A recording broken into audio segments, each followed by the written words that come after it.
হাসি। কবে জানবে তুমি, কবে বলবো আমি, কেউ আছে গো তোমার আশায়, যার ছবি মনে কে যায়।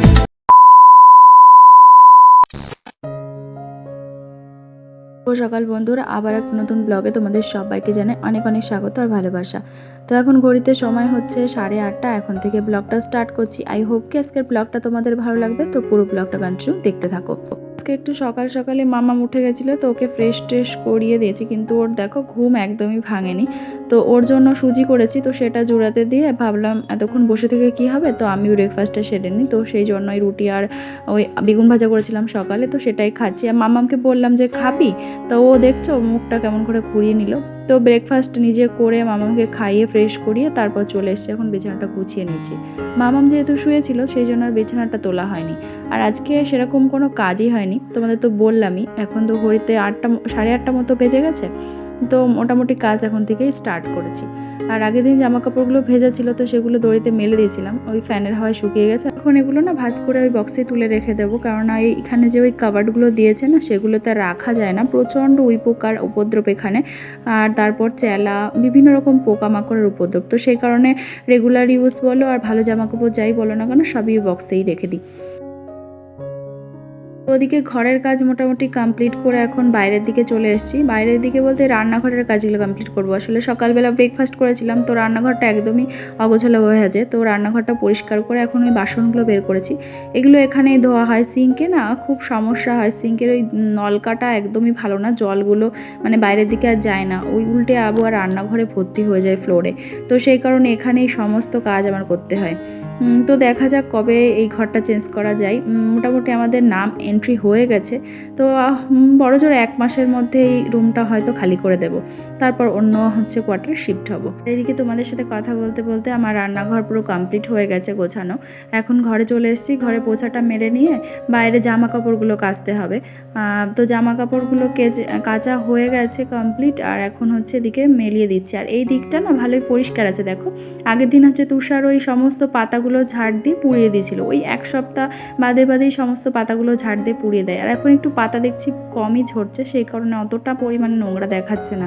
তো এইদিকে দেখো আমার বাড়ির আর এক সদস্য, তো আমার নাম তোমাদের মিঠাই রেখেছে কালু। তো প্রায় সময় এখানেই থাকে, খাওয়া দাওয়া করে। ও খুব ভালো। আগের দিন সাপ এসেছিল না, তো ওর কারণেই না আমি সাপটাকে দেখতে পেয়েছি বলতে গেলে। মানে ও প্রচণ্ড পরিমাণে ঘেউ ঘেউ করে উঠেছে, তো সেই কারণে বাইরে বেরিয়ে দেখি সাপ, না হলে বুঝতেই পারতাম না যে সাপ এসছে কি হয়েছে।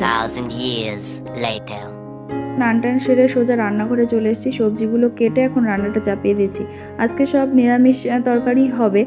প্রথমে আলু কুমড়ো দিয়ে একটা তরকারি করছি, আর এই তরকারিটা আমার কাছে খুব সুন্দরই লাগে, মানে একটু মিষ্টি মিষ্টি লাগে, তো আর রুটি দিয়ে বেশি সুন্দর লাগে আর কি। আর তুষারও এটা বেশ ভালো পছন্দ করে, তো আমাদের দুজনের এক্ষেত্রে মিলই আছে।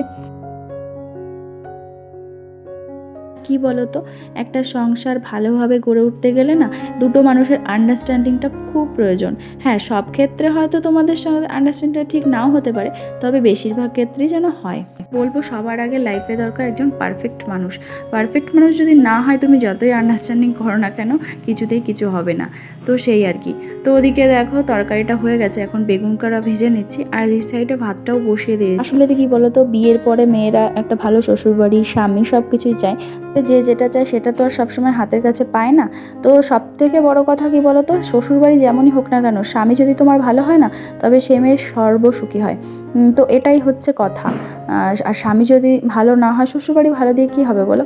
তবে তোমরা যদি আমার কথা বলো, তবে আমার হাজব্যান্ড খুব ভালো, সেই হিসেবে আমি সুখী আছি বলতে গেলে। তো ওদিকে বেগুনটা ভেজে তারপর উচ্ছেগুলো ভাজা হয়ে গেছে, দেখো এখন ওই লাউ ডাল করব, তো ওই একটু জিরে ফোড়ন দিয়ে সম্বর দিয়ে নিলাম।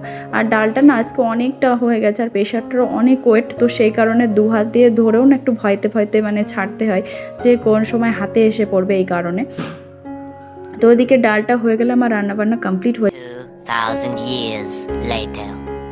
হচ্ছে সন্ধ্যাবেলা স্ন্যাক্স হিসেবে একটু ম্যাগি ভাজা করে নিয়েছি একটু ডিম টিম দিয়ে, তো সেগুলো এখন খাওয়া হবে। আর এদিকে তুষার এসেছিল কেক, ওই রাস্তা থেকে ওদের ইউনিটের গাড়িতে করে বিক্রি করছিল, তো সেগুলোই নিয়ে এসছে। এখন মাম্মাম সেগুলো খাওয়ায় ব্যস্ত। তবে একদম ফালতু ছিল কেকগুলো, এত মানে শুকনো শুকনো ড্রাই, একদমই ভালো লাগেনি আমার। আর মাম্মামের তো খুব ভালো লেগেছে, বলছে টেস্টি টেস্টি। তো যাই হোক, এদিকে আর একটু ওদের জন্য ফল, ওদের জন্য বলতে ওর পাপার জন্যই ফল কেটে দিয়েছিলাম, শশা আর একটু হচ্ছে পেয়ারা। এগুলো অনেক দিন ধরে আনা হয়েছে কিন্তু কাটার অভাবে আর খাওয়া হচ্ছিল না। তারপর একটু রেডি হয়ে নিয়েছি। তো অনেকদিন ধরে তুষারকে বলছিলাম বাইরে থেকে একটু ঘুরিয়ে নিয়ে আসো বা একটু রেস্টুরেন্টে নিয়ে চলো, তো ওর টাইম হচ্ছিল না, তো আজকে একটু টাইম হয়েছে বলে কাছেই একটা রেস্টুরেন্টে নিয়ে এসছে খাওয়াতে। তো মায়া বাজার বলে রেস্টুরেন্টের নাম। তো রেস্টুরেন্টের ভেতরটা গিয়ে দেখো এত সুন্দর একটা অ্যাকুরিয়াম, আর মাছগুলো যা সুন্দর না, পুরো মানে মাম্মাম ও তো ওখানেই দাঁড়িয়েছিল, আর আমারও এত ভালো লাগছিল দেখতে, বলার মতো না। আর রেস্টুরেন্টের ডেকোরেশনটা আমার না খুব দারুণ লেগেছে, পুরো বাঁশ দিয়ে দেখো, দেখতেই পাবে। আর চারিদিকে হচ্ছে লাইট, মানে হালকা লাইট, দারুণ লাগছিল।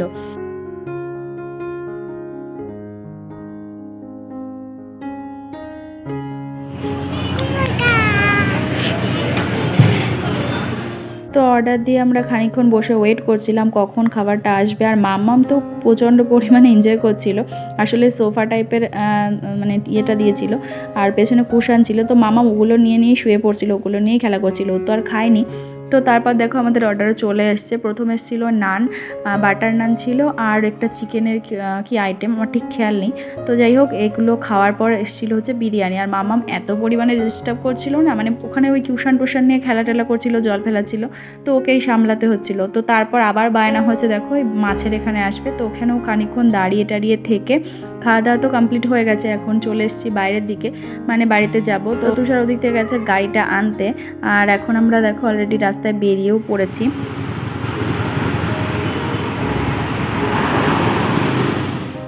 রাস্তায় আস্তে আস্তে না হাওয়া প্রচণ্ড ছিল গাড়িতে, তো মামামের ঘুম পেয়ে গেছিলো, তো ওকে না মানে জোর করে জাগিয়ে রেখেছি, কারণ ঘুমিয়ে পড়লে আমি হচ্ছে ব্যালেন্স রাখতে পারবো না, সেই কারণে আর কি। তো দেখো ওই ক্যামেরা অন করে তারপর মামামকে ভুলিয়ে ভালিয়ে বাড়িতে নিয়ে আসার চেষ্টা করছি আর কি। তো এখন বাড়িতে চলে এসেছি, এখন ঘড়িতে বেজে গেছে 10টা 15 মতো। তো মামামকে তো কিছু খাওয়াতে হবে, কারণ ও তো আর খেয়ে টেয়ে আসেনি। তো ওকে একটু ওই সুজি করে দিলাম, দুধ সুজি খেয়ে। এখন দেখো মামামের অবস্থা, একটা পিঁপড়ে দেখতে পেয়েছে, সেটাকেই মারার জন্য ব্যস্ত। তো আজকের ব্লগটা এখানে এন্ড করছি, দেখা হচ্ছে নেক্সট একটা ব্লগে। ততক্ষণের জন্য ভালো থেকো, সুস্থ থেকো। আজকের মতো এখানেই টাটা।